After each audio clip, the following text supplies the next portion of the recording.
mga 1 week lang yan mag-hatch. Tapos yung nymph stage na, months, depende po yan, siguro, depende sa species to, siguro months yon. Tapos pag naging worker na siya or soldier siya, yon, 2 to 3 years na yon, yung worker na yon, yung kanyang buhay. Okay, so weeks lang yung eggs, tapos months dun sa nymph stage kasi may molting eh.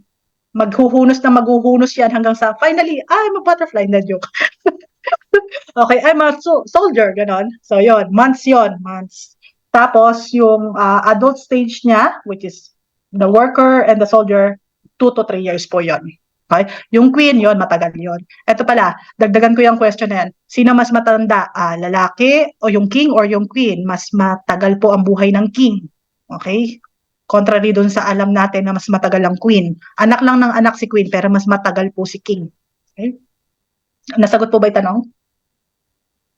Malinaw, Yes. malinaw. Josie, pa-close nung pa-close ng slide mo. Okay, another question po from Clean Pix. Hi, Ma'am Jo. May mga mound na mayroong more than one ang queen na makukuha in our experience. Meron nakuha kami 7 queen na 2.5 feet lang ang taas ng mound. Isang king lang ba talaga ang kasama ng mga queen? At continuous ba ang mga pag-meeting nila or one time lang for lifetime? Thanks. Okay. So, iyan yung dinidiscuss namin dati, kami nila Pat ng organizer, kung ilalagay namin. Actually, alam nyo yung topic ng multiple queens, ang tawag natin dyan, ay 1 hour na lecture nung present ko yan sa Cebu. Okay? Ang title ng aking presentation dyan, The Love Story of the Termite Queen. Okay? Ganito yan. So, gamu-gamon, nag-mate sila. Sila yung naging mag-asawa. Sila yung initial colony. Tapos tong si Queen, tumatanda na siya. Pag tumatanda siya, mag-aanak po yan ng several princess na under the process ng tinatawag na neotenics. Neotenics, paki-spell out na lang sa chat box. Neotenics. It's a type of parthenogenesis wherein the queen or any insects reproduce without the aid of the male. Kumbaga sa tao, para siyang clone, no? Okay, para siyang clone. Na-clone siya. So, imagine niyo kung ako po yung reyna ng anay, ako yung reyna, manganganak ako kamukhang kamukha ko. Wala tong halo nung sa lalaki. Okay?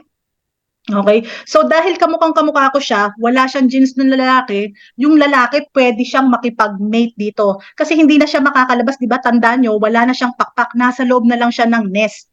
So, for the sake of proliferation, pag dami nila, pwede po yon. So, several queens po yon. Yan yung sinasabi niyong sa Mount na 7. Actually, may lecture ako, talagang taas kamay siya. Ma'am, ako 11. Wala ka sa lolo ko. Okay? So, more than talaga yan. Lalo ang Microcerotermes and even the Coptotermes. Sir, if I'm not mistaken, kayo po yata yung nag-send sa akin sa Messenger, 65 yata, yung queens, multiple queens. Nawala pala akong video, no? Yung, Yeah. alam nyo, yung Microcerotermes, dulo lang ng daliri ko, hatiin nyo po yan. Ganun yung queen niya, kaya ini-expect natin malalaki, di ba, ganito? Hindi, ganun lang yung mga neotenics or yung multiple queens na yan. So, pag titignan nyo po siya, paano ba ito? Okay? For example, ito yung board ko. Kita ba? Hindi. Nakikita nyo board ko? Hindi. Josie, off mo muna yung background mo Okay. para makita Haglit lang, natin sir, yan. Haglit lang. Nagtago? Hindi. Hindi, Teki. Sorry naman po, Sorry. Tanggalin natin yung background. Ayan. Ayan. Wala namang sinampay na nakikita, no? Wala naman. Wala naman. Ganda. Ganda ng background. Okay. Ayan, kita nyo na? Ayan. Kita? Ayan. So, halimbawa, okay, A plus B, kunwari si A ay yung si queen. Tapos yung B ay yung boy, yung male. Okay? Ayan, kita nyo ba? So, anak? AB, di ba? Ngayon, tong si A, through the process of neoteny, ang inaanak niya puro A. Gets nyo ako? Puro A. So, si B, pwede siyang makimate dito sa mga anak na to. Kasi hindi niya anak yan eh. Galing lang yan sa queen. So, ang ilalabas, puro A. AB. Gets nyo ako? Na-picture out nyo kung paano? Genetics po yan, okay? So, sana naintindihan nyo yung presentation ko. Pero mahabang discussion yan, paano po yan nangyayari. Ano? It's actually called a phenomenon. Kasi kayang-kaya ng queen talaga, yung powers na yon. So, puro A siya. So, wala pong inbreeding na nangyayari sa loob ng nest. Iniisip nyo na, bakit ganun? Parang inasawa nung king yung kanyang sarili, yung kanyang anak. Hindi. Okay? Galing yun po yon sa queen lang. Wala yung genes niya. Answer niyo po ba? An answer ko po ba? Malinaw, Ma'am Josie. Yes. So, hindi Next. lang morphological yung identification natin, meron din tayong genetics. So, merong nagre-raise hands po kanina, si Mix Busters.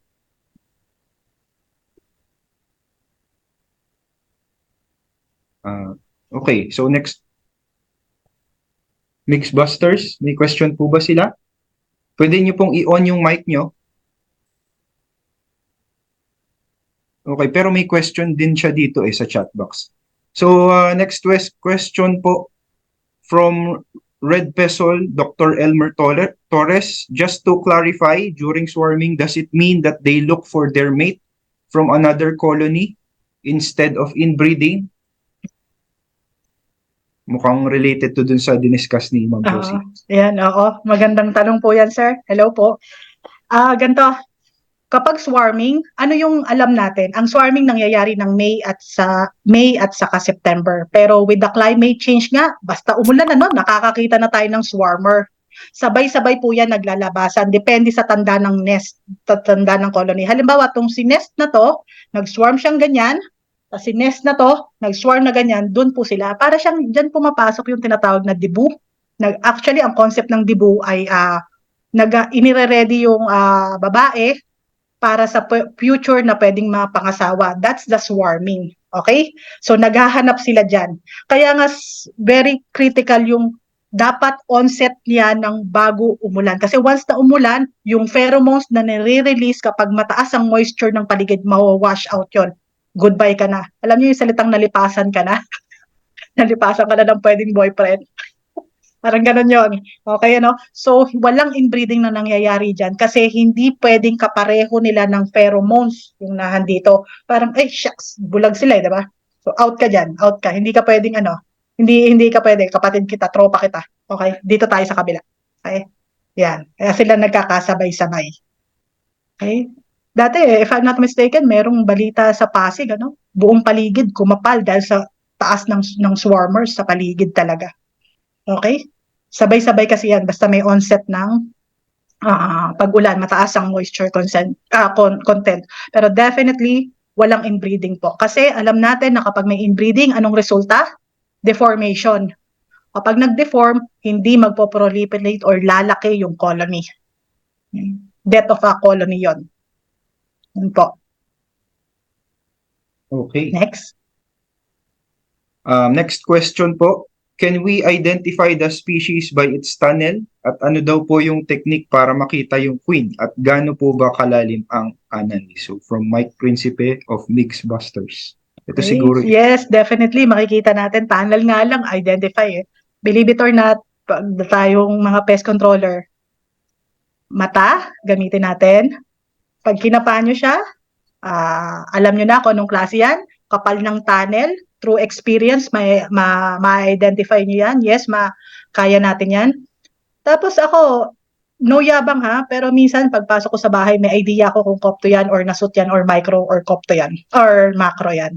Sa sobrang tagal ko na pong ginagawa yung research sa anay, kabisado ko na amoy nila. Okay? So, minsan magagamit din po natin yon. Pero eto misconception ito. For example, micro, yung unang umatake, na eliminate, may tunnel pa. Minsan, paglinis nyo ng tunnel, makakakita kayo kopto. That's possible. Kasi, ang ginagawa po ng anay, ni-use up niya yung dating tunnels. Kasi, mas nag-energy save sila. Hindi parating, gawa tayo bagong tunnel. Hindi ganon. Kaya nila yon. I have seen many times, macro nest, hindi masyadong dinemolish, kinuha lang yung reyna, kinuha lang yung queen. This time, binahaya ng kopto. Minsan, binahaya ng macro. Okay? Pero territorial po sila ha. Hindi pwedeng masyado silang in symbiotic relationship with each other. Okay? Nasagot po ba? Parang yung isang tanong, paano makita, paano makuha? Yung queen? Ano daw po yung technique para makita yung queen at gaano po kalalim ang anay? Okay. Yun nga, yung sa macro, I think na-discuss ko yan kanina. Ito yung nest, ito yung mound. Kadalasan nasa bandang gitna lang yan. Pero kung paano mo siya makukuha, tricky ang question mo. Di ba yan yung assignment ko? Hinihintay mong sabihin mo yung sagot eh. Okay? May technique dyan. Paano nyo, halimbawa, kahit gano'n yan kalaki, tas maraming mounts, technique yan. Pagalingan tayo sa pest control natin. Okay? Sa anuhin nyo. Malalaman nyo rin yan through time. Pero sabi ko nga, sa dami ng nasamahan kong pest control, 2 technician pa lang yung na-meet ko, alam na alam niya kung saan titirahin ng queen. Parang 3 batak lang, parang 3 ganun lang niya ng bareta. Oh, dukot ka agad, kuha ka agad yung chamber. Ganun kagaling. Okay. Ayun. Okay. So, last question na, Ma'am Josie. Yes po, sir. Bago tayo mag-proceed sa quiz po natin, how to treat drywood termites from Edmundo Samson of Ecoactive Pest Control. Okay. Sa ibang bansa po, ang technique nila ay fumigation, ano? Pero sa Pilipinas, I'm not really sure, I'm not really updated kung anong ruling ng FDA dyan. Kasi meron akong naririnig na pinapayagan daw eh. Pero no, hindi pwede ang fumigation sa Pilipinas when it comes to drywood termites kasi ang bahay sa Pilipinas magkakadikit. Remember, ang fumigation ay gases. So definitely out yan sa list natin. Ang next na pwedeng gawin para matreat ang drywood termites or even the post-powder, post-beetles is through heat, okay? Nag-heat treatment tayo. Merong mga medyo social na produkto na magandang tignan para sa ating pest controller na iniinitan yung kahoy na alam natin na merong anay, na merong bukbok para mamatay yung bukbok at saka yung itlog. Okay?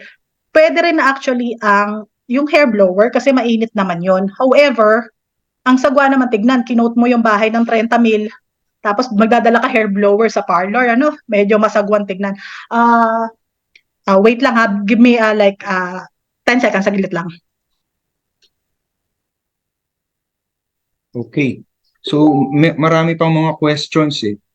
So, after sagutin ni Ma'am Josie, yung ibang questions ay ika-copy-paste ko po sa chat box and maybe we'll request Ma'am Josie to answer each question po. So, habang nasa lunch break at habang dinidiscuss natin yung ibang modules. Okay? Ma'am Josie. Umakyat lang, Yeah. sorry Pat.